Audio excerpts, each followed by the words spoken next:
okay, I realize there's some of you that are experiencing a lot of document fatigue. And I also realize that I'm quite a bit behind the ball on finishing the Moscow Police Department document dump that started a while ago. And many people have moved on and are on to even crazier conspiracy theories. And I am a little bit more tempered than that, and a little bit more slow, and a little bit more resolved. However, I know that while you're having document fatigue, I ask you to pay attention and at least get through this document dump with me, because we still have shit to talk about, at least for a while. Now, where I'm going with this is that let me point something out. I am well aware that this case is essentially over with Bryan Kohberger. By over, I mean this: he has pled guilty. There's not much more to argue about whether or not he's guilty, because he pled guilty. And while we are looking through the documents, realizing, how the fuck did you plead guilty when this was just a circumstantial case? At the end of the day, he still pled guilty. There is not likely, and I know that you're not going to want to hear this, is not likely to be a retrial. There's not likely to be a last minute appeal, even though that is still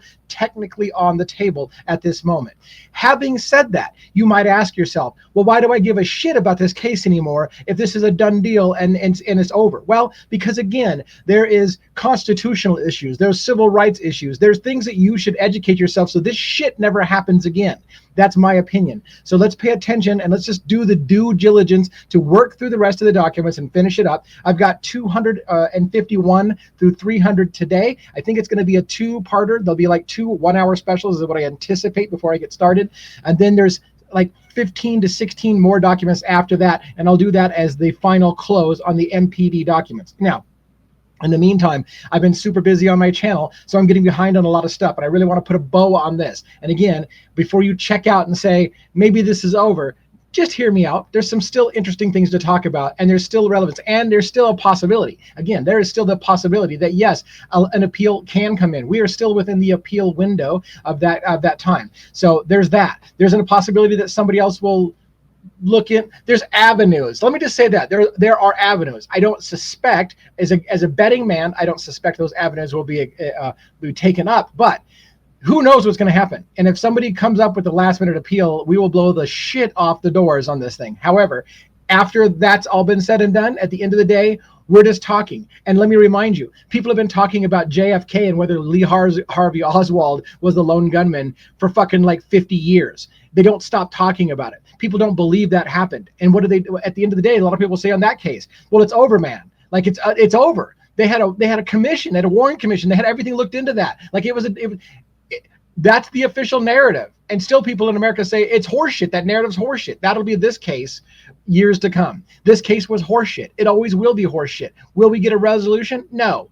But will it always be horseshit? Yes. And there'll be people talking about it for a long time. So let's finish up the documents without further ado. Let me put something on the screen here. And we're going to just get right into it and see if we can pound through this as quickly as possible. All right. This is a document. Now, what I'm doing here is document reviews from the Moscow Police Department, dumping a bunch of documents on us. And so I'm going to go ahead and I'm going to review these like I've been doing all before. And hopefully you've been following the whole series, because I feel like a lot of you are getting shit out of this. You're getting a lot of good stuff.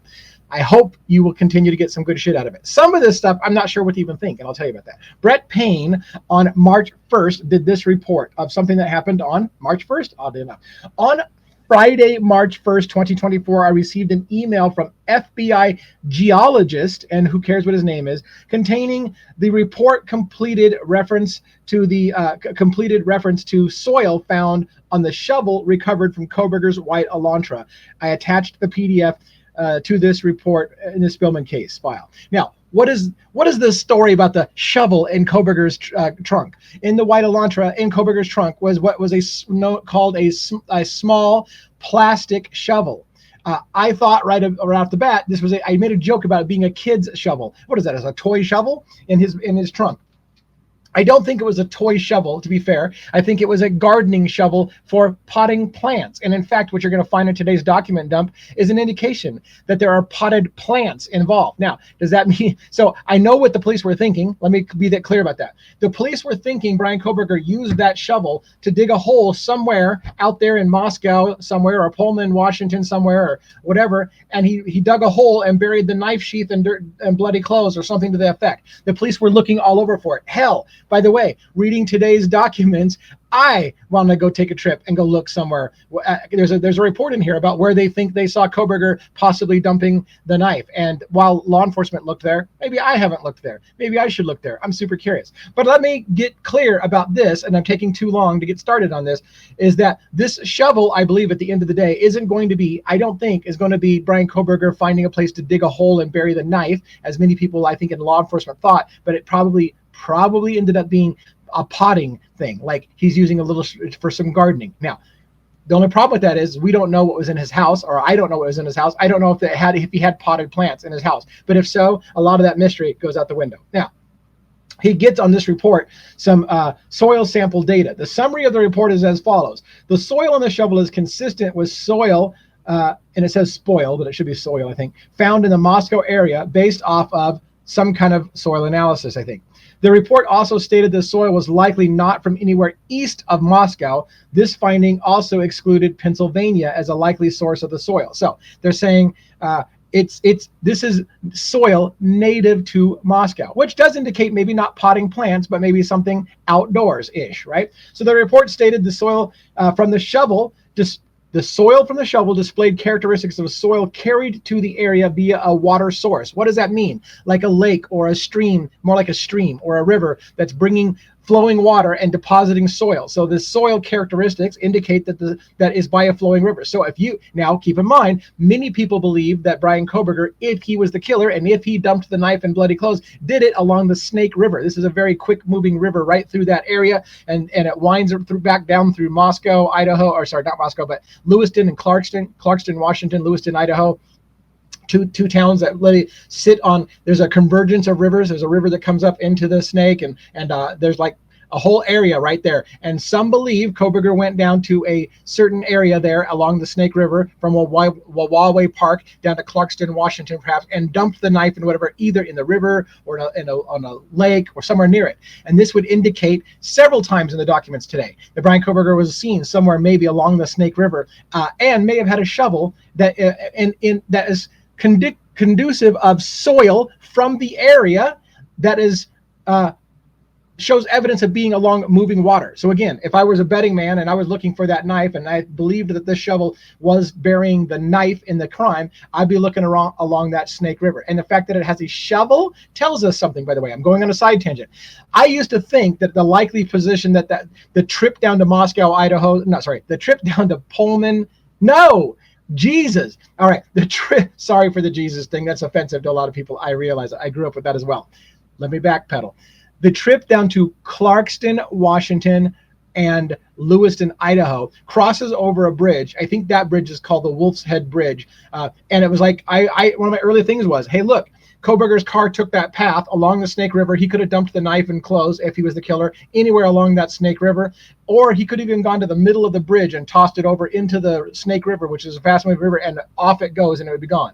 The problem with that logic, however, now is if the shovel indeed was used to bury something, then it was obviously buried, it seems to me, not in the middle of the river where the fast-moving water is, but along the shore of the bank of some kind. And again, one more thing for logic. If you're burying that knife, is it possible you return later when tension's not on it and unbury the knife and get it more permanently disposed? Is it a temporary home, or is it a long-term home for those items? And again, we're not even sure that the shovel is that. After all of this wind, I can't believe I spent like 9 minutes talking about 2 paragraphs. We're going to go much faster as we go.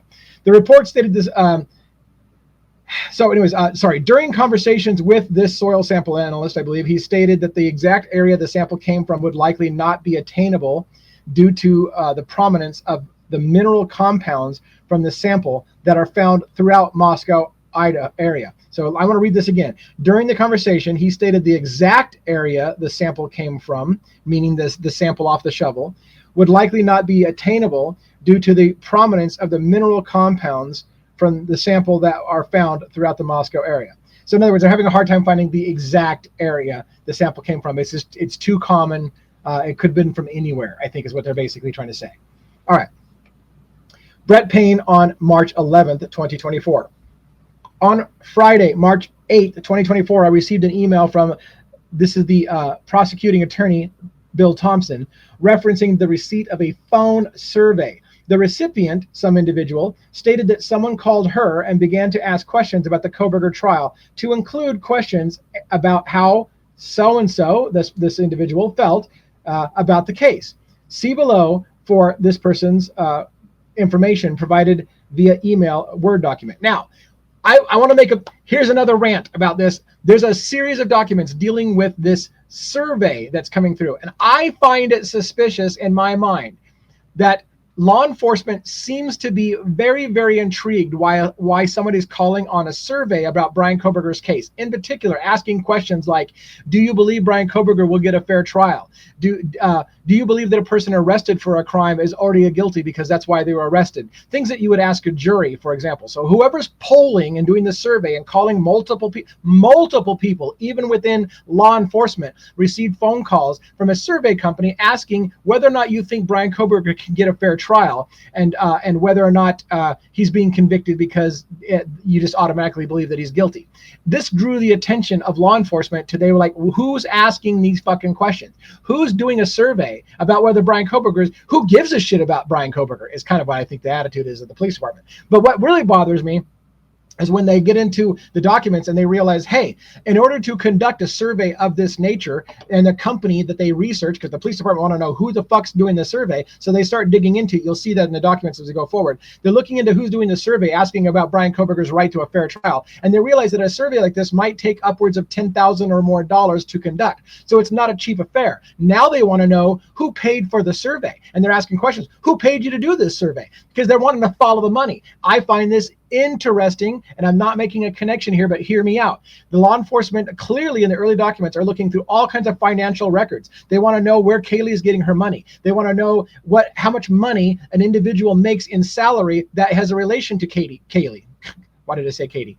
To Kaylee. So they're looking into that. Who is Kaylee seeing? How much money did they make? They're looking into professors' salaries. Why are they so interested in money? And now they want to know who's doing this survey, who's paying for it. There's a money element here hidden underneath that seems super, super interesting. And it seems that law enforcement themselves are wanting to know who's funding some kind of freaking survey into whether Brian Kohberger is going to get a fair trial. Who even cares? Now we want to know who's paying for that. So I find that worthy of talking about. Now, this is kind of some details about that phone call. So how would you describe how closely you've been following the Brian Kohberger case was one of the questions. The answer, I can't remember much more, but I felt the questions. So this is the person talking about these questions. So actually that's the end of the questions. This person's documented, hey, I got this survey and there was these kind of questions, and here's what they're going to say. I can't remember much more, but I felt like the questions were sometimes redundant and just changing some words here and there. They were focused on my personal opinion and my opinion of the community surrounding both the victims, their families, and Brian Kohberger. There were several questions regarding if I felt Kohberger could get a fair trial, and if I felt I could impartially or fairly sit on a jury. The questions were just worded differently, but that was the general sense that they were trying to get a feel from me in my responses. So whoever's doing this survey is concerned about whether Brian Kohberger is going to get a fair trial, and they want to know why somebody is looking into that. Now, on Monday, March 11th, 2024, I received another report from the prosecutor, Thompson, stating that somebody had received a similar phone call. So somebody in his office, in the prosecutor's office, had received a similar call, a survey, I presume. I called Mrs. So-and-so in that office and learned the following. The business that called that person went by the name of Research Strategies, Inc. The company's website is researchstrategiesinc.com. Very creative. States that they conduct various types of surveys to include public opinion surveys and post-trial jury analysis. Well, hey, by the way, that's kind of what I do. I do jury analysis, post-trial jury analysis. That's my wheelhouse. But no, I didn't do this survey. I didn't pay for that survey. The phone number provided to Mrs. So-and-so shows up on the Better Business Bureau website for the same company out of Alabama. So it is a real research company. That phone number matches up with a real research company. The law enforcement officers are digging into who is this research company and who's paying for it. They are intrigued. And it feels like they have a feeling that there's even a possibility that Kohberger is asking whether or not, indirectly, is Kohberger having somebody look into whether or not he can get a fair trial? Who's funding the whole situation? I checked TLO and found the number used to associate with a woman in Alabama who passed away in 2011, which further lends to it being to a correct number, just reassigned to the business. So in other words, they're just saying it legitimately is checking out. Now, I spoke with this person, this is, I think, at the prosecutor's office that got this survey call, like an officer does in this case, who stated that she received the call approximately at 4:51 p.m. on March 10th.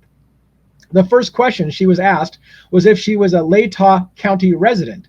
There were several questions that followed, which asked generic questions about trials and the criminal justice system. Then she stated, the woman asked her specifically if she was aware of the Kohberger trial.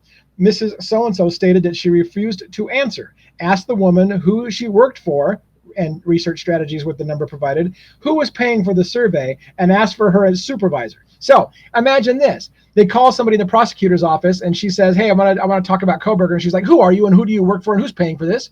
That's the first question she asked. They're immediately pissed off about why, who the fuck are you calling me asking about? So this is I just feel like, running that through the universal translator. That's my thing. I don't know. That's the gist I'm getting, the vibe I'm getting. So this person at the prosecutor's office also stated the number that the woman called from was, and she gave the number. This number is not found in TLO and is likely a Google voice type number, not associated with a person. This is also the number that called another person. So multiple people in the prosecutor's office, I think, got phone calls from this survey company. And so the question is it random calls to people who are just in Latah County, or are they targeting law enforcement and people in the prosecution team and asking how they feel about it? Is somebody looking into law, trying to pose? See, that's where we're going. Are they trying to pose as if it's a public survey, a public interest survey, but they're really asking law enforcement and prosecutors how they're feeling about the case? So now they're intrigued.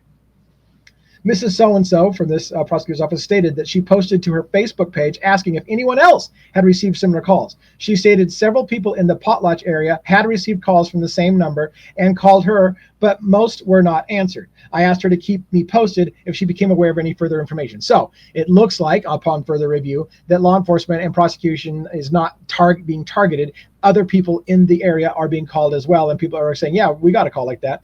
My conclusions are that this is a legitimate survey requested via this company. Open source searches suggest that a study like this would cost into the tens of thousands of dollars. I called the number provided for Research Strategies Inc. and was directed to leave a message. The recording also stated I had reached Research Strategies Inc. So it's a legitimate company. They look into how much does it cost to do a survey like that. It's tens of thousands of dollars. So now you have to ask, or they want to ask, who is willing to spend tens of thousands of dollars to ask if whether or not Brian Kohberger is going to get a fair trial? Who's behind that? Who's funding it? We are interested. We are intrigued. Shit, I'm intrigued, and I'm not looking for to hang Brian Kohberger, but I'm intrigued. So Jason House on 313, new document we're going to push through. We're not making great time. On March 12th, I received an email from Detective Corporal Payne asking for a review and detail of my BWC. That's body-worn camera, by the way, regarding this case and my involvement. Due to my minimal involvement, the lack of discovery information, I had not completed a supplement at that time. While Captain Lanyard and I were conducting a door. So this is what happened. This individual, Jason House, is being contacted by Payne about why he's got a late report. That's what I should summarize. He's basically contacting him about why his report on the Moscow early investigation in the Moscow crime scene, why he still hasn't submitted his report. And so this is basically an explanation of that late report. While Captain Lanyard and I was conducting door-to-door canvassing, our attention was drawn to dark-colored drops or splotches on several portions of the walkway of the building, particularly on the upper level near apartment such and such. And after further inspection, I could see that this same colored substance appeared to be rust, which ran down the walls and was on several door jambs, as well as sliding throughout the siding around the complex. Now, why is this important? This feels like Jack Showalter's apartment. This feels like Jack Showalter's apartment very near the 1122 King Road residence, where officers inspected what looked at first like blood and turned out they think to be rust, but then they saw blood on the door and they ended up getting access to that apartment and finding, at some point they say, 94 swatches of blood samples inside the place, like a literal bloodbath. As Pete Altieri, by the way, from Murder Metal Mayhem, astutely pointed out, and granted, maybe he saw the later document that I'm going to now see for the first time today, that it was actually 4 samples. And if you look at the original document, there were 4 sample numbers in the document that said there was 94. There was actually 4 listed. A later supplement, we'll read here, we will read this, a later supplement will come out and say, by the way, there was a typo in that earlier document. There weren't 94 samplers, there were only 4. This does, as Pete Altieri very astutely pointed out from Murder Metal Mayhem, that there were only 4 numbers essentially listed as the samples taken, not 94. So when they say there's a mistake there, and they explain where the mistake come from, I kind of believe it. At first I would have said, that's nice. That's nice. It's 94, but if you can make it only 4, then people are a lot less suspicious. But you know what? It looks to be legit.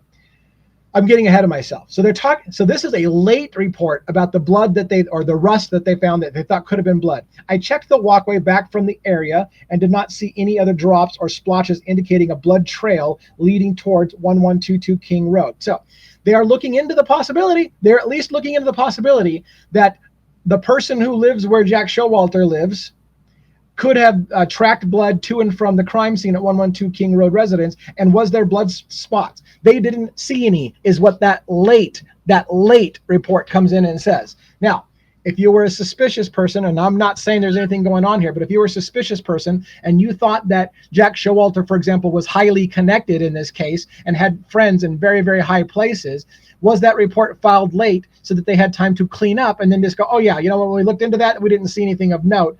That would be the question a lot of you would ask. And a lot of you have pointed out that Jack Showalter is very well connected and has family in high places, and that law enforcement may have purposely moved to clear Jack Showalter no matter what, so that he wouldn't be involved in this mess. So did that happen? Could that explain this late filing the report? Now, I'm not going to say, I'm not going to say that's what's happened here. It's just something that I know some of you are going to be asking questions about.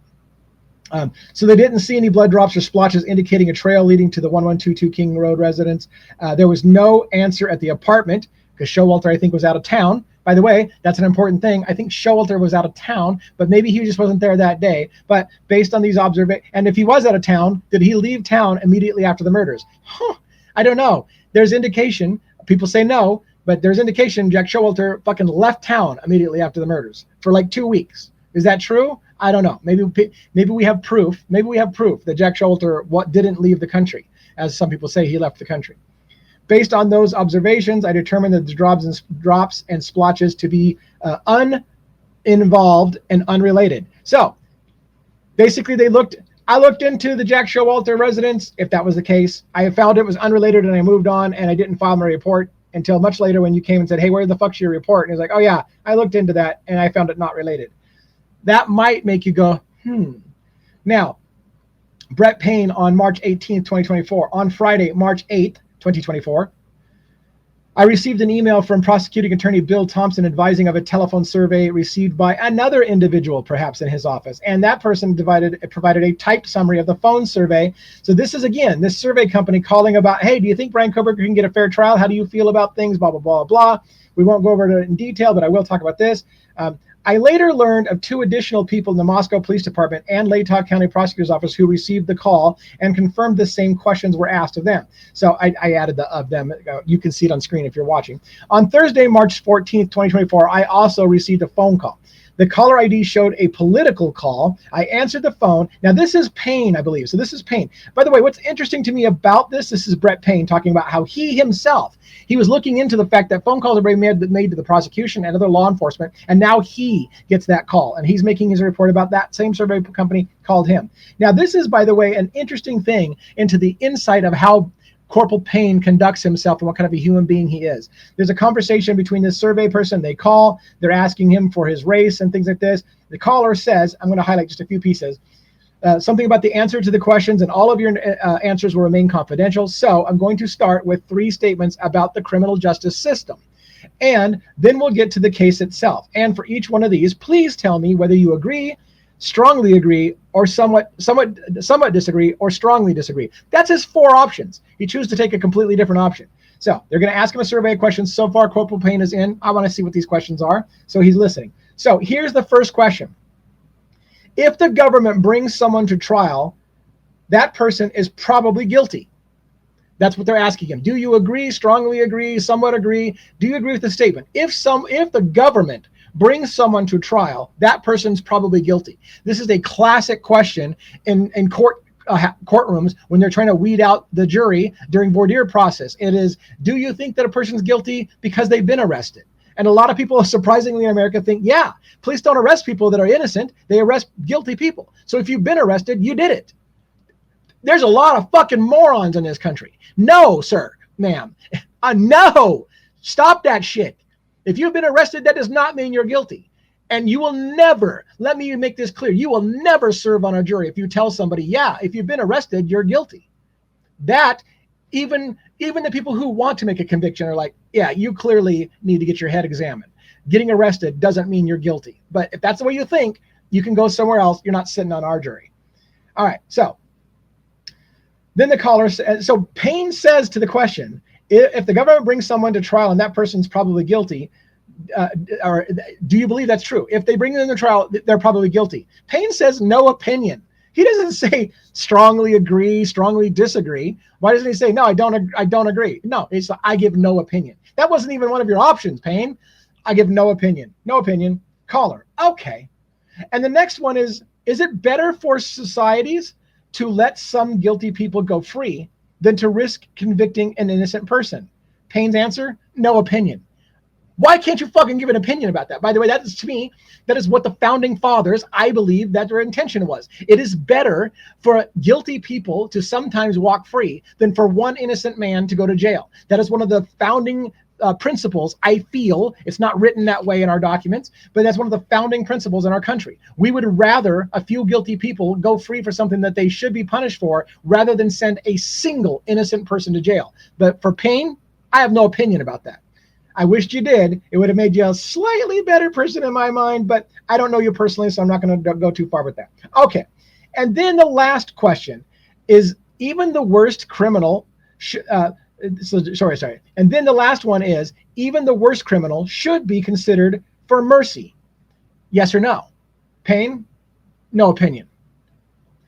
Again, it would have been nice if Payne had shown a little bit of, I don't know, I'm just not going to answer those questions. And here's where you shut them down completely. Okay, now I'm going to ask you about an upcoming jury trial. Like Payne doesn't know. Payne's like leading this investigation. Now I'm going to ask you about an upcoming jury trial in your community.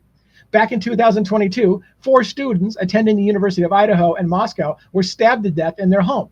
About a month later, Brian Koberger, spelled incorrectly, was arrested and charged with the murders. So, have you probably recently seen or heard anything about this case? Payne says, so I'm going to have to stop you right there. Good for you, Corporal Payne. Exactly. Conflict of interest here. And he's like, hey, I'm going to have to stop you right there. I actually work for the City of Moscow Police Department, so I can't answer any more of your questions. I would like to know who is requesting that you guys conduct this survey. So immediately Corporal Payne goes into, I'm going to put you on. I'm asking the fucking questions here. Now, granted, I'm being a little liberal. It's not necessarily that nasty, but it's like, no. You're done asking me questions. I'm asking the questions now. That would be a little arrogant. Maybe that's not how he's coming across, but that's exactly what happens. We flip a switch, and now Payne is going to be in control of this conversation. Caller, okay. Well, we're actually never told who hires us to do the survey. Now, I do have a toll-free number if you would like to call the front office to see if you can get more information about the survey from our supervisor. So this person says, no, we can't tell you who hired us to do the survey. Payne says, I've tried calling them, but I'll take the number down anyways. So the caller says, okay, yes, sir. And again, just because you work for the police department doesn't automatically disqualify you from doing this survey if you're still interested in doing it. Payne says, no, I'm not. So Payne's a little bit irritated, pissed off. They're like, hey, just because you're a cop doesn't mean you can't still answer the question. Do you think a person should be innocent until proven guilty and that kind of shit? You know what? I'm done, he says. Okay. All right, the caller says, that doesn't give you the answer, but yeah, our toll-free number is, and so she gives him the number, and we're Research Strategies, the name of their company. And then I can also give you the website if you'd like. Payne then kind of like does a one-upmanship. I already have found it, actually, believe it or not. Like, Payne's like, I'm ahead of you. I already know about your company. I already know what your company's name is. I already know what you've got listed on your website. I'm better than you because anyways. I should not be so harsh on Corporal Payne. I am a little harsh on Corporal Payne. I'm sorry about that. I don't know this guy personally. I should quit busting him in the nuts. But anyways, that's the way it goes. Caller. Oh, okay. The researchstrategyinc.com. She's asking to clarify. Yep, he says. Okay, yes. All right. Well, I'm sorry it didn't work out, but hopefully, like I said, if you call, you're on Central Time. So I believe that you're 2 hours ahead of. But if we call during business hours Central Time, then I hopefully without to give you more information about you, but what the case has been used for and so forth. It's a little confusing there. I probably shouldn't have read that whole thing, but if I did it anyways, it's too late. Payne. Okay. Can I ask you how many people you guys have been requesting to call? So Payne is interrogating this person. He is now in control of the call. Can I ask you how many people you guys have been requested to call? Like how widespread this survey is? Caller. That, unfortunately, I don't know. We're kind of told everything on a need-to-know basis here in Cubicle. So yeah, I got that you don't know how many we're supposed to get as far as like complete survey and everything. Payne then says, how many have you called alone? So how many of you personally called? Do you have any idea about how many you've called? Caller says, yeah, I don't really have a number, and I can't say where we've been working on this for 2 weeks now. And, we're just like 3.5 hours a night for 2 weeks. So, just not everybody wants to do the survey, of course, but right. And I get people who don't live in the county too. That's a whole other thing, right? So I feel like this caller is a little on edge. The police officer, Corporal Payne, is now interrogating the witness, and they're getting kind of like, hey man, I just work for a fucking call company. I just make calls. I don't know the numbers. Like, back off. Payne, certainly, yeah. Caller, okay, well, look, I appreciate your time, sir. Payne says, yeah. And this is where Payne softens, and I'm just pointing this out because Payne is as well, comes here looking like a decent and nice fellow. And so I just want to give him the props because I busted him in the nuts a few times. So let's show Payne being a nice guy. Let's give him both sides. I like being fair. Payne shows a moment of compassion here. So let me say this. Payne says, yeah, I don't mean to be rude to you or anything. I just want to be upfront with, I can't answer any questions or anything, and I wouldn't prefer to do that if I could. Caller says, yeah, so, okay, yeah, that's fine. I understand where you're coming from. And unfortunately, I wish I could answer some of your questions, but I think I said I'm operating on a very limited information as far as how that information. Payne says, yeah, totally get it. So he's being nice. He's like, look, we're just both doing a job. Relax. I'm just doing a job. Because I feel, I'm just giving you my interpretation of this interrogation call. Payne started being a little aggressive and a little bit of a dick. Hey, look, I'm shutting this down right now. I'm asking you questions. I'm interrogating you. The caller's like, hey, man, I don't know anything. I'm just a call center person. And he's like, oh, hey, I didn't mean to be a dick. Relax. I'm not trying to be a dick. And he almost apologizes. Sorry, I kind of was a dick to you there. So they have this moment. Okay, great. All right. Again, I hope you have a great night, the caller says. And it was nice talking to you. Payne says, hey, you too. Take care. That's a nice touching moment with Payne where he kind of realizes maybe I was being a little bit of a dick and he backs off. So I like that. I thought it was a touching moment. It's a human moment in this story. I hope you enjoyed that analysis because, again, Payne came off a little bit arrogant at the first. Yeah, I already know about your company. I already know everything about it. How many fucking people are you interviewing? Hey, man, sorry I treated you like a dick. Have a good day. You too. All right. I attempted to call the number provided and was greeted by a telephone prompt. So this is when he calls up the company. So he calls the company right after they get off the phone. He's calling that survey number again, and I was unable to connect with anyone in order to ascertain any further details from the company. It would appear the survey is relatively widespread, asks the same questions, and originates with Research Strategies, Inc. So it's all seems to be a legitimate survey. I thought it was a moment in time that was fun to analyze. We're about half an hour in. We don't need that document. Why do I have it highlighted? Let's go to this document. All right, here we go. Jay Waters, this is an individual by the name of Jay Waters on 3/21/2024, and it's a narrative from the day or the night before the murders in the evening at 18:53 hours. What would that be? Like 6, almost 7 o'clock at night. All right, at 18:53 hours, there is a 4 RE vehicle video saved under my name and badge number. So this is Jay Waters, his name and his badge number. The video depicts a patrol car transporting 2 Moscow police cadets to the Kibbe Dome. So it's a place on campus, the Kibbe Dome.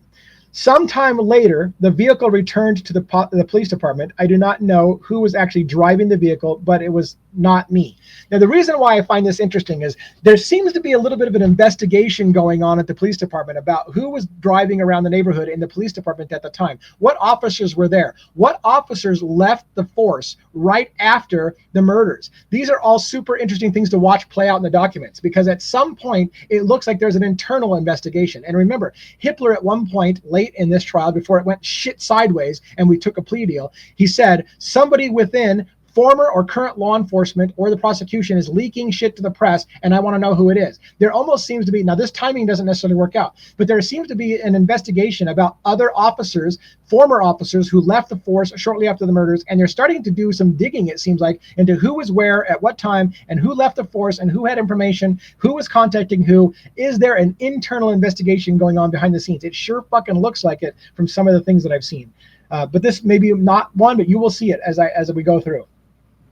So in this report, this person says on 11/13, that's the day of the murders, late in the day after the murders, I responded to the King Road residents. I was asked to maintain a written scene access log. So-and-so arrived on the scene. Two of the victims were prepared for transport. Captain Lanier advised he wanted a marked patrol unit to escort such and such to the funeral home. Now, this is interesting. I believed that the bodies were taken to Spokane for autopsy, but they first went to the funeral home. I don't know the process. So what I wonder is if the city mortician or whatever does this. I don't know. It goes to a funeral home and then it goes off to Spokane for the autopsies. I'm just trying to figure out the whole order. Unfortunately, this is where I need to bone up on my forensics. I've been, by the way, to where they do autopsies because I took a crime course, but I don't remember the exact process. I'm riffing off of a side tangent shit. Anyways, Officer Morris arrived on scene and relieved me at the door. I handed Officer Morris the scene access log and escorted so-and-so to the funeral home. This is taking, I think, he said two victims to the funeral home. I stopped the recording on my BWC. That's body-worn camera for you and me, while driving at approximately 21:30 hours, right? I reactivated my BWC on 20, can't say that with a straight face. I reactivated my BWC on 21:37 hours at some location. I remained at that location as two victims were offloaded. I deactivated my BWC at approximately 21:45. Now, why is that important? Officer's got a body-worn camera that is running, and he turns it off for a period of time, and he turns it back on for a period of time. So he's telling us when he switched his camera off and when he switched it back on again. Is that unusual? In this case, I don't think it is, but it was something that I wanted to mention.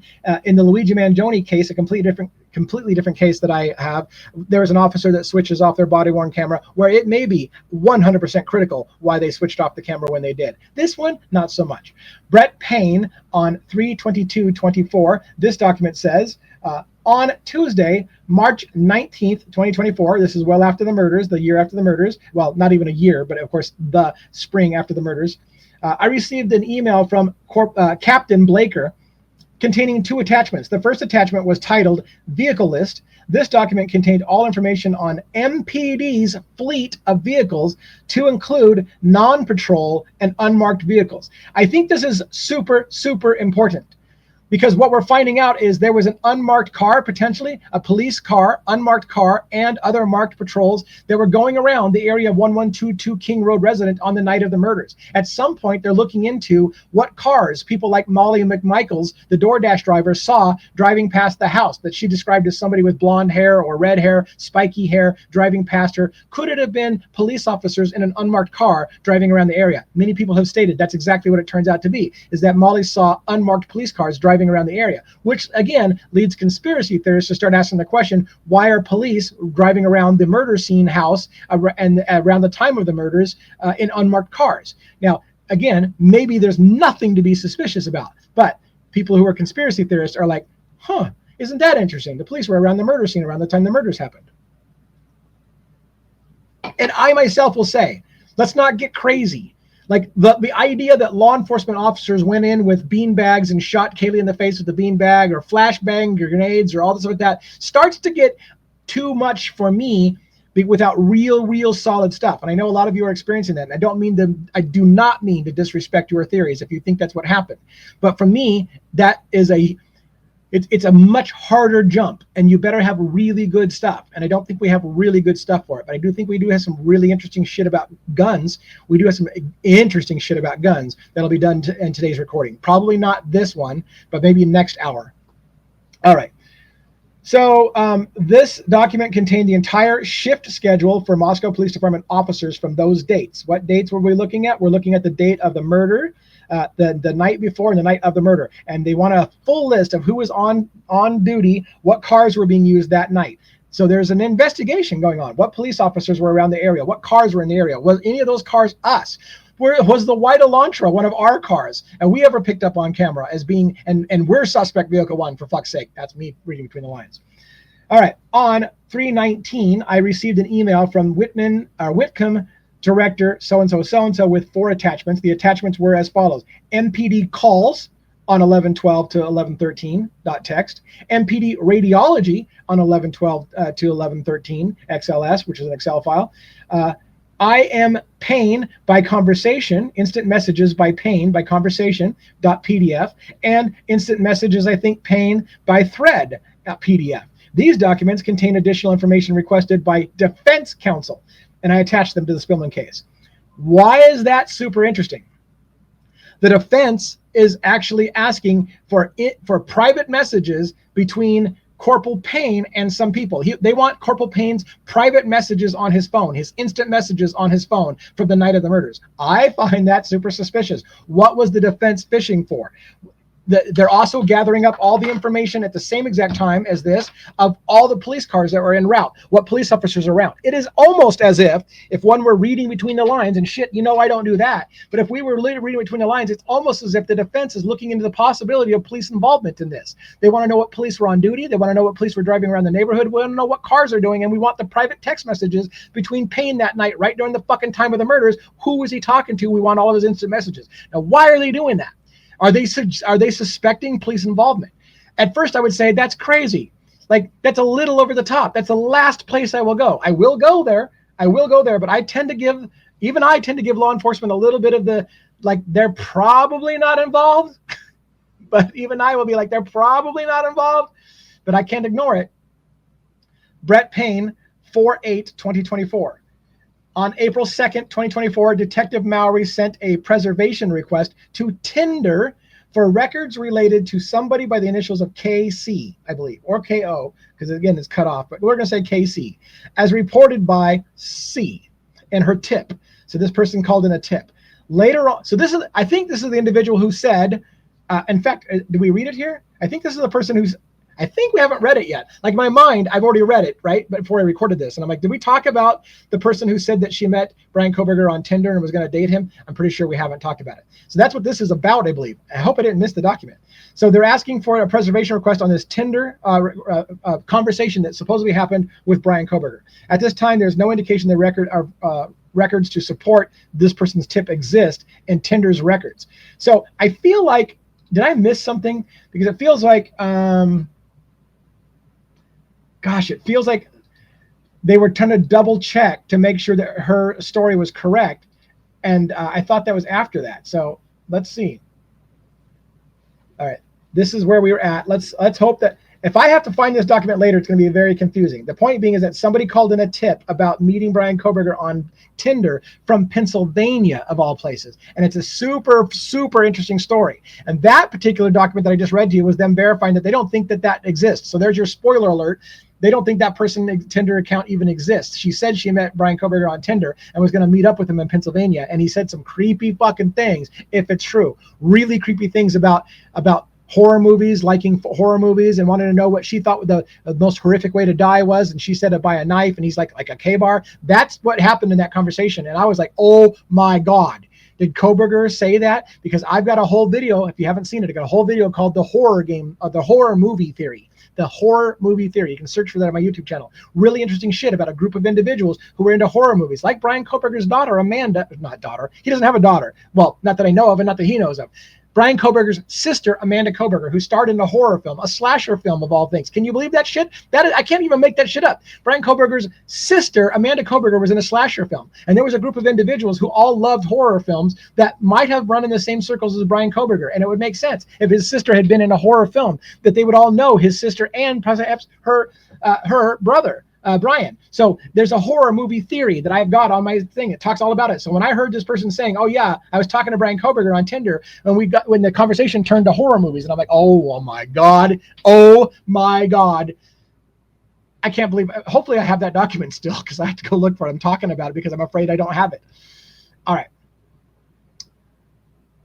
So this is a particular narrative that happened on March 6th. It's written by Brett Payne. On March 6th, I conducted a follow-up on a tip from the FBI database. The tip stated that a male by the name of RV something posted in a hiking group on Facebook that he found a K-bar knife with sheath while hiking in the Cascade Mountains. Investigation into the area of the county did not yield a link to any known travel path of Koberger's. And by the way, they state that I attempted to get in contact with the person and he couldn't get it. None of the numbers were available. They also stated in here that because the knife sheath was left at the crime scene, they're not looking for a K-bar knife that still has a knife sheath. They don't have any indication that Koberger had ever gone to that location, so they think it's a dead deal. All right, so now we're going to go for Brett Payne talking about an incident on April 11th. This is written on April 12th. No, March. This was written on March. No, April 12th. God dang it. Here we go. This Thursday, April 11th, I contacted EA. Seems like that those initials are something common, by phone reference to a tip to the FBI system. The tip stated a friend of A's may have photos of the victims in this case from the night prior to the homicides. Now, I believe this is I said Emily. I believe this is an individual who lives next door and said, hey, I think there might be a photo of the victims that were taken the night of the murder or the day before the murder. This person's Payne spoke to them about the conversation of the photo, asked to tell me where they remembered the night before of the homicides. They told me that they saw the victims at the White's party that had been previously mentioned in this case. She told me that, so this person's a he. Told me he saw, so it must not be Emily. My mistake. See, there's too many people with the same exact initials. A told me that he saw Chapin and Kernodle at approximately 10 o'clock, I think. Is that 10 o'clock? Shit. No. Anyways, my 2400 math is wrong. Before they went home, I asked if he had taken any photos. A told me he did not, but he remembered so-and-so and so-and-so sorority members were there and taking pictures. He told me that he thought she might have had a photo that would show the victims. I asked if there was anything else that he could remember from that night, and he said there was not. Not a big thing. I think I probably confused you more than helped you with that document. My apologies. Is this the one? No. God, I keep wanting that other document. Okay, Brett Payne from, I'm distracted, but Brett Payne from 4/12, that's April 12th. On Friday, April 12th, 2024, I met with KD at the Moscow Police Department in reference to a tip D had called in during this investigation, wherein D said that he was with some of the victims the night before the homicides and wished to provide his whereabouts. I recorded my conversation with D and burned them to my CD, which I booked into evidence. The following is a summary of my interview with this person, D. I began asking D to tell me what his background is with the victims. D told me that he hung out with Kernodle frequently during his freshman year of college prior to Kernodle dating Chapin. D told me that he was in the circle of friends and with other victims and casually saw somebody named F. Is that Bethany Funk? In the fall of 2022. D later told me that he spent the night with F, is that Bethany Funk, on approximately 3 times prior occasions. I asked D if he remembered any of the victims telling him about any strange occurrences. He told me he did not. I asked him if he went to any of the parties at the King Road residence. He told me he did not, or he told me that he did, and that there was roughly 20 people at the parties when he went. I asked D if he and other party attendees would have noticed something unwelcome at the party. D told me that they would have, and that did not occur at any point that he was there. So nothing unnatural happened or unusual happened. I asked D to tell me what he remembered about what he did that day prior to the homicides. D told me he went to the 1122 King Road that morning of 11/12. This is the day before the murder. at approximately 10 o'clock in the morning to have a couple of drinks with the residents prior to going to the football game. D said they all went to the Whites for a party prior to going to the football tailgate. D said they left that party and went to the football tailgate at halftime of the game. He was unsure of what time and stayed out in the parking lot. I asked D what he did after the tailgate. He told me that the victims all left and went back to some location, his fraternity. D said that he ate some food and went back to sleep for the night. So he's hanging out with them. The infamous photo of them all on the porch may have been the photo they're all talking about. I asked D what he remembered about the next morning. D said a fraternity brother woke him up about noon to check on him since he had stayed at the 1122 King residence prior, and the vandal alert had been issued for homicide there. So because he'd been sleeping with Bethany Funk, I'm guessing, or maybe just staying the night with, maybe it's like a sleepover pajama party. Nothing happened. It was just pajamas. Maybe that's what happened. Or maybe there's somebody else by the last name F. I don't know. But D said from then on, he and his fraternity brothers stayed in the house together until they all left town the next day. I asked him, so they left town the next day after the murders. That's just, so they know the girls, they're in the house, one of the guys might be sleeping with them, one of the girls, maybe, or pajama party with one of the girls, maybe playing like horsies or something, I don't know. The point being, nothing innocent going on there. And he'd been to the house before, but he leaves town. Is that what I'm reading? They all left town the next day after the murders? Anyways, I asked if there was anything else he thought that he should have told me. He said no. So, okay, good enough. You all going to the house party there. You left town the day after the murders. Good enough. I don't know. Did I read that wrong? Maybe I read that wrong. We're looking at about 10 minutes left. I'm going to try to get through this document as quickly as possible. This is from Brett Payne on 4/12. On Thursday, April 11th, I requested assistance from MPD campus officers with locating information on PU. That does not mean you stink. It's PU, an individual, who had called a tip into the FBI tip line, stating that he worked for University of Idaho Security and had found knife packaging, but no knife. Officer Rosinski then requested contact information for this person from the University Security. However, their records showed that person never worked for UI Security, nor did they have any contact information for him. Officer Wazinski also advised that he looked for that person in the TLO but could not locate any information for him. Due to the lack of contact information and further reports from this person, this tip will be closed. So one of the things you ought to point out is when there's a murder case or any major case, people call in with all kinds of tips. I don't know if it's because they just want 15 minutes of fame. They want to feel like they helped out. Maybe they're lying. Maybe they're misleading. Maybe they just get their jollies off like calling in. I'm important for a second. You're excited about a tip I'm giving you. I found a knife. Oh, really? Yeah, I found a knife. I'm so important. People get those kind of tips come in all the time during an investigation, and it wastes officers' times, unfortunately. It's sad because those of us who call in good tips, because I've called in some good tips, we get hammered because there's too many of these kind of tips that they're called like, that guy doesn't even work for University of Idaho Security. What a waste of our fucking time. All right, a couple minutes left. Let's get through a couple more. Brett Payne, on Thursday, April 18th, 2024, I booked a thumb drive into MPD evidence containing emails from the following personnel in response to a discovery request by defense counsel on April 2nd. This is important. Defense is looking into officers. The defense is looking into officers. They want to know officers that were driving around the house that time. They want to know officers' personal text messaging records, and they want to know about these particular officers in particular. Alex Jenkins, Aaron Morris, Brett Payne is being asked about. Which we're not allowed to know. Anthony Dallinger, Dustin Blaker, Eric Warner, K.P., James Fry, the chief of police, Joe Severding, Jesus. Jacob Tesdall, KSMA, Jonathan Rosinski, Shane Gunderson, and more officers. So the defense is asking for all kinds of records regarding personnel and their personal emails that are in law enforcement. What are they looking for? Why is defense looking for police? Now, it could be that defense is looking for evidence of cover-up, or not looking into things properly, or doing things that are shady in the investigation. Or it could be that they're suspecting some police involvement. So it's either police involvement in the murders, which I think is less likely, or police involvement in a cover-up or looking the other way, which is more likely in my opinion. So that's just something I found interesting. We've got time for a couple more. Brett Payne, on April 18th, 2024. On Thursday, April 18th, 2024, I received an email from some person named DS. a geologist at the FBI. The report details the findings of the exam on the pollen contents of soil found in the shovel. This is Brian Koberger's shovel in his trunk, as well as its components or comparisons to samples in for comparison. The report states that none of the samples were a match with the soil from the shovel.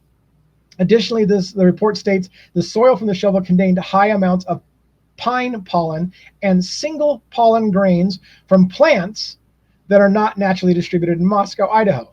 Basswood and red maple were found in the soil recovered from the shovel. However, both were commonly planted ornamental species. Okay, so what does that mean? It sounds to me like this shovel may be for planting stuff, maybe planting trees. Basswood and red maple sound like trees. So, but they're ornamental trees, and they're not, what did they say? They're not naturally distributed in Moscow. So, could it be somebody like Brian Koberger who wanted to replant some trees from his home area? Shit, is basswood and red maple? This is super interesting to me. I'm off on a tangent. Maybe we'll end here. This is a super weird tangent. Brian Koberger allegedly earlier said that he believed that in the beauty of God because of nature, how beautiful nature was. It wasn't about people. It was about nature and the world being beautiful. Did Brian Koberger have some kind of thing for nature? Did he actually take trees, for example, saplings perhaps, basswood and red maple, and go plant trees somewhere? And how would that fuck up your narrative if he's just a horrible, horrendous, psychopathic, sociopathic serial killer? Can a serial killer, sociopath enjoy trees? Is that incompatible? Does it look weird that he might love nature? Or am I just completely a moron and I'm running with absolutely nothing? Okay, we have time. We have time for another document. I'm trying to keep these about an hour, and I want to get through as many as possible so that we can get done with the hour. Please tell me this is the one I'm looking for. Yes. No. Back. This is still not the one I wanted. We're going to end here, though. We're going to end here. Brett Payne on May 2nd, 2024. On Thursday, April 25. So that was when the report was written in May, but this is about an incident on April 25th. I received a note from MPD reception to call somebody by the name of CT. 1943 is their birth date, so an older person for sure. In reference to this case, I called T, who agreed to come to MPD, Moscow Police Department, and speak to me. I spoke to this person in an interview number 1 room. This is a summary of my conversation with T and not a verbatim description. I asked T what made her decide, this person, female, to speak with me on this date. So why are you coming forward to me on this late date? T told me her good friends had convinced her to come talk to MPD to make sure that what she knew was at least conveyed to law enforcement. I asked T to tell me what she knew. She told me that she and her husband went to Costco in Clarkston, Washington on the date of the murders to pick up new glasses for her. She told me that she left Costco around 2:30 in the afternoon and drove north across the Red Wolf Bridge. This is the bridge that I told you I suspected, if Koberger was the killer, could have dumped the murder weapon over the bridge. T told me when she turned eastbound onto the highway from the bridge, okay, so I know the bridge and the eastbound would be going the opposite direction that I was thinking, but now I got it in my mind where they're going eastbound. She told me that when they turned eastbound on the highway from the bridge, she saw a man walking in the grassy area between the river and highway. Now, this is the super suspicious thing. This is basically an individual suggesting that she saw Koberger out there maybe burying the murder weapon along the riverbank. And we've got a shovel with soil that has indication of water. So is that what's happening here? Stay tuned. All right. So she stated that she thought this was strange, as there was nothing for anyone to be doing there. She stated the man was walking eastbound and noticed her staring at him. She said he looked up at her and then appeared to be looking down to avoid her gaze. I asked what the man looked like. She told me that she had seen much of the news coverage regarding Koberger, and that was what came to her mind, but that she was not certain that he was the person she saw. Now, by the way, this happens all the time. People's mind plays tricks on them. They're now looking for a killer, so they're like, wait a minute, I think I saw that guy. And a lot of times those don't become true. So I think a lot of law officers also, when they're hearing like, oh God, yeah, so you've been watching Koberger on the TV and now you're seeing Koberger everywhere. This happens all the fucking time, but I'll listen to you. So I asked T what the man was wearing. She told me she thought that it was strange as the man was wearing nice clothes. I asked if it was business casual, was a fair classification, and she said that it was. So T said that she did not see a car that the man was walking to and thought that was strange. She said they drove away and that was all she knew. She had drawn a map of the location. I looked into I booked the drawing into MPD evidence. On Tuesday, April 30th, I drove that area that T described with Captain Blaker. The area that she described as where she saw the man is not visible from the highway once you turn east off the bridge. So she says, you turned east and I saw him there. He's saying, I turned east and you can't see the area she said that she saw. Anyone walking in that area would have to be very near the guardrail, as the hill is relatively steep and drops away almost immediately. So off of the bank, unless that person was walking right against the guardrail, he's down too far, you would not have seen that person as she says she saw. So now he's saying, I'm not sure I buy this woman's story. I called her back on Thursday and asked her to clarify, and she told me the man was on the hill roughly in the middle. She called me back a short time later and said, he may have been further east along the hillside. And then he concludes his investigation, I will continue to validate whether or not her recollection of events is plausible. So at this point in this report, the officer thinks that her story kind of smells like bullshit. Where she said initially he was at can't be possible. When he calls her on it and says, I don't see that's possible, well, maybe it's a little further down. And he's like, okay, I'll follow up on it. I'll go a little further down next time and double check to see if it's even possible. But I don't think it's possible. And that's the last I hear about that story in this document. That's 1 hour, folks. That big story that I wanted to point out didn't seem to come up, and I wonder if somehow I screwed it up. So I'm just going to tell it to you briefly. It's a story in which a woman said that she was on Tinder in Pennsylvania, couldn't find a match. When she got done not finding a match, she moved the pin somehow to another location and got matched with Brian Koberger. Now, how you move a pin from Pennsylvania all the frick over to Pullman, Washington on the other coast, I don't know. That's why her story smelled like bullshit from the very beginning to me. But anyways, point being is that somehow when she moved the pin, she got matched with Brian Koberger of all people. And she said that she decided, hey, this guy's pretty interesting and he's got family in Pennsylvania. When he comes back in Christmas, let's meet up. And they agreed to do so, according to her story. And when they started to talk, the conversation turned to horror movies. Which I immediately was like, oh my God, the horror movie thing. I've got a whole video on that. Anyways, it turned to horror movies. And that discussion, Brian Koberger was asking her what her favorite horror movie was and those kind of things. And at some point he said, what do you think the worst way is to die? And she said, probably by a knife. And then he says, like a K-bar? And then it says that she didn't know what a K-bar knife was, so she had to look it up. But after this was all said and done, and she saw Koberger's name in the news, she was like, oh my God, this brings me back that creepy guy who was asking me what's the worst way to die and mentioned K-bar knife. And now this guy's been arrested about killing people with a K-bar knife. Holy shit, I just nearly died. As it ended up, however, when the officer looked into her Tinder account, no such Tinder account existed. And it basically looks like a dead end because people do weird ass shit. And that is the final note for today's story. Remember, in law enforcement cases, it's not always a case of looking the other way. It's a case that people call in weird ass shit and they have to follow weird ass leads that end up going nowhere, that sounded really exciting at first and gave them a raging, like, this is it, we've got him. And they're like, fuck, another person who just wants 15 minutes of fame. Thanks for listening. I got one more document video to do in the can today. And then I've got Birdie Bombshells coming on later tonight, which I shouldn't say because this video probably watching along after Birdie Bombshells and then I go live. Thanks for listening. There is a part 2 coming.